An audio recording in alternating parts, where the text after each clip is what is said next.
My name is Sandra Height, and I'm the Director of Early Years, part of the education team at Dulwich College International. And what I'm going to talk about today is something that I refer to as mirror talk, and give you some examples of what that might look like. Mirror talk is a really simple strategy that everybody uses. In fact, we're really hardwired for mirror talk. If you think about babies, you coo, you look at their faces, you mimic the sounds. So it starts from the very beginning, and really nobody teaches us how to do it. The idea is that you continue that as children grow older. And when parents ask me, what can I do to help my child learn? The first thing I always tell them is just talk to your children. You don't have to be an expert. You don't have to be an educator. It's really listening to them, repeating back to them what they're saying, and probably adding some vocabulary to it. Can you try that sentence again? Blackbeard was climbing a board, but was terrified. Terrifying. Ah! Fabulous. You think we can add in another word here to describe how he was saying Instead it? of said. Instead of said, yeah? How did he say it? What should I do? Scaredly. Or nervously, maybe? Yeah, nervously. Yeah, can you think of any others? It's a way of checking that you've heard them correctly. It's a way of validating something that they've said and showing them that you're valuing what they've said. Your job is to be present with them. What is often more natural is when children are just playing.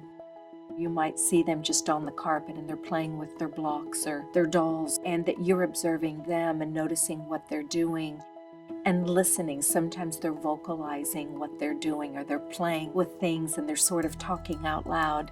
It's joining in that conversation. They might not have the vocabulary for it, but you're giving them the vocabulary for what they're doing. What colour should we choose? I'm going to choose orange. I like orange. And pretty soon you'll notice that they're drawn into that conversation. You might elongate a sentence for them and pattern what a longer sentence looks like. You might add a describing word. You might clarify something for them, and then they will repeat that back to you. And it's that conversation where children are actually forming their conceptual understandings. It's their brain architecture being built in those moments. Should we start with the face or the bottom? I just want to copy you. It does take patience, because sometimes their internal conversation or their lack of vocabulary means they're searching for something to say. It is probably the hardest step of all, and it sounds so simple. You have children, be present with them, but it's not. It often takes sort of a switch in the adult brain. Sometimes it's as simple as taking a breath, making eye contact with the child, saying their name. Oh, did you want to say something to me? Sometimes it's actually that moment that you take to let go of whatever else is buzzing around in your head, in your busy day, and actually just stopping what you were doing, turning and facing the child, often getting on their level. So that might be getting on the floor. It might be sitting in a chair, so that you're actually at a conversational level with them. That is often the thing that parents find the hardest. Oftentimes you'll notice that children will say, no, I'm not finished. Even though they've walked away, they're not finished because they have the intention of coming back to it.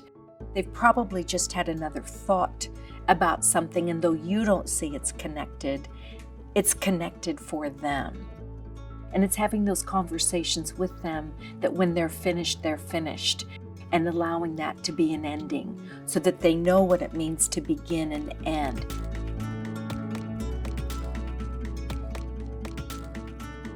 Mirror talk is perhaps the single most critical brain building activity because it's giving language, it's building language, and building that language is essentially building the brain architecture. It's far more important than sitting and teaching them something. It's more important because you're connecting with them, you're valuing them, and in the end you're building a really trusting relationship, which is the overall goal of being a parent. One for you and one for me. Then we can have a race. I've already made one.